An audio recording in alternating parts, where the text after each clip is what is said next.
Repeat after me. Pleasure cannot be sustained beyond the activity producing it.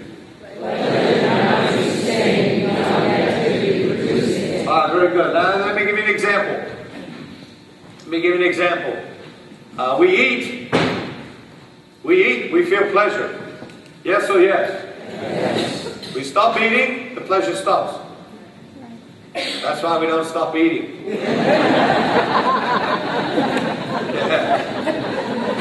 And we're not hungry. It's got nothing to do with hunger. 75% of the time we're eating, we're not hungry. Our little stomach says, excuse me, I'm full down here now. We say, you shut up, this tastes good. Just keep eating and eating and eating.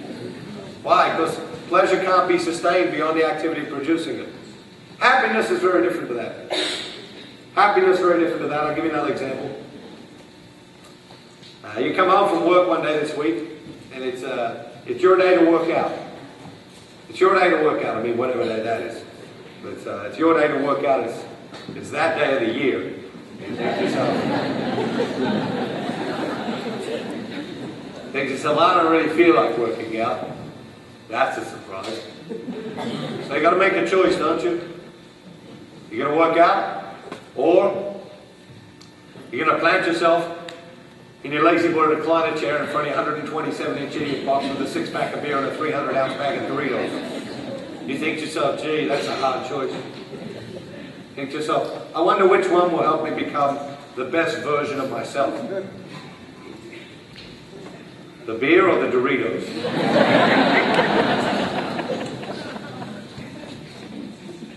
You decide to work out, maybe you don't feel like it, but you decide to work out. The funny thing about that is that whenever we get done working out, we're always glad we worked out.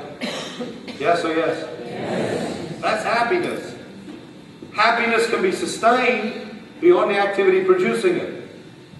So when you look at the things that truly make you happy, physically, emotionally, intellectually, and spiritually, what do you discover? They're pretty simple things. Physically, exercise regularly, eat the right sorts of food, sleep regularly. Emotionally, give focus and priority to the most important relationships in your life. Spend a little bit of carefree time with the people you love the most.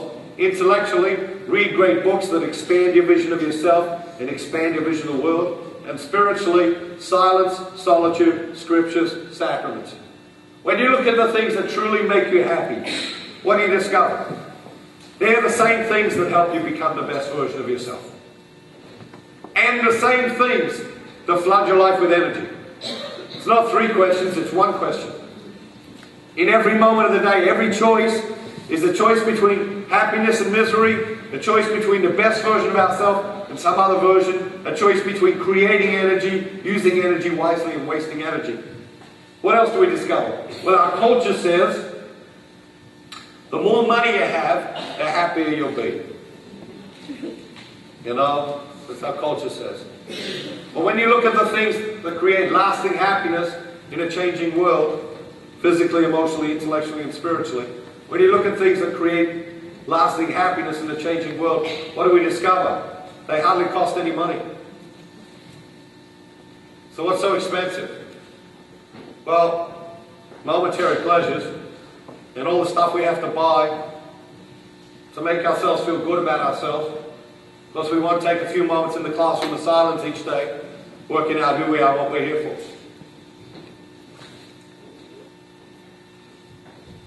So why don't we do this stuff? I don't know. We knew it before we came here tonight. Why don't we do it? It challenges us to change, doesn't it? Challenges us to change. They say people don't like change. They say people hate change. They say people are allergic to change. They say people are resistant to change. They say people hate change.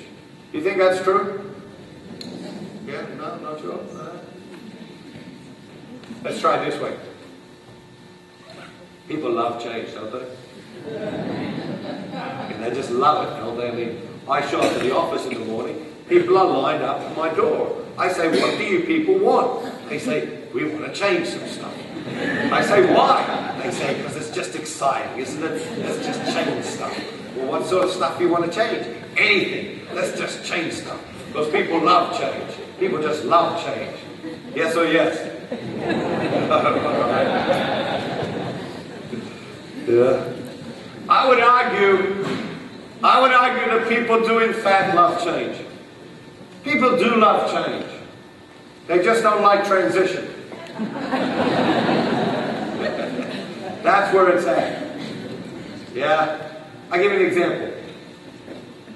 I would love to lose myself about 10 pounds. 15. I'd love to lose myself 10 or 15 pounds. I would love that. It's the transition I'm not that fond of.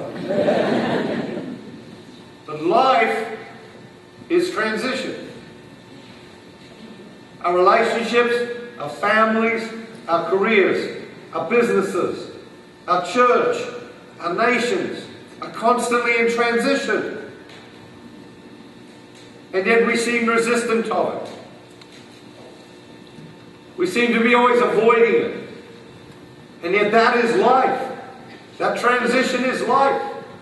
We've got to learn to master it. We've got to learn how to get through these transitions in powerful ways. Most powerful way, you've got to put something on the other side of the transition. Most powerful thing in history, dreams.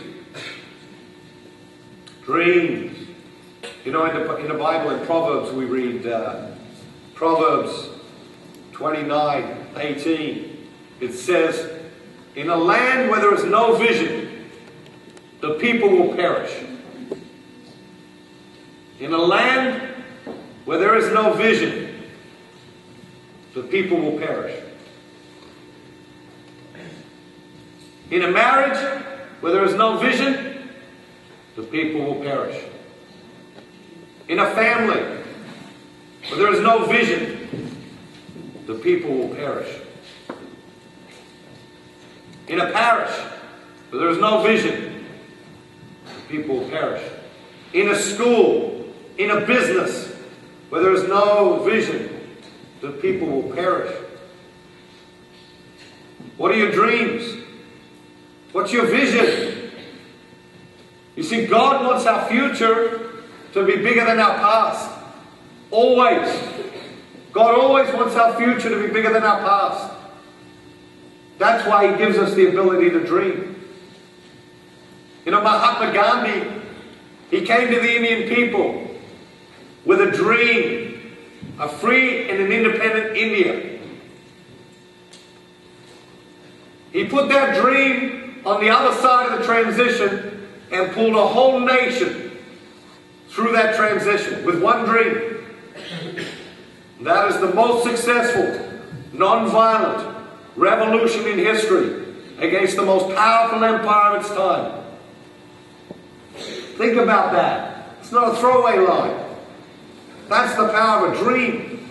The most powerful revolution, non-violent revolution, the largest non-violent revolution against the most powerful empire of its time. That's the power of a dream. You have Bill Gates. Bill Gates didn't come to the marketplace and say, oh, listen up people, I've got this box. I've got a box and it does stuff. What sort of stuff? You know, the sort of stuff you can already do. You know, that sort of stuff. But it does it faster. It's more accurate. No, Bill Gates came to the marketplace with a dream. He said there will be a computer on every desk and in every home in the next 20 years. Pulled a whole culture, not just a nation, a whole culture through a transition. Now you think about how powerful that is. Raise your hand if you know somebody who is a little bit resistant to technology. You know people like that? Think about how it is to deal with those people. When you want them to do something technological, imagine the resistance to technology that Bill Gates was up against. Imagine. Pull a whole culture through that transition. That's the power of a dream.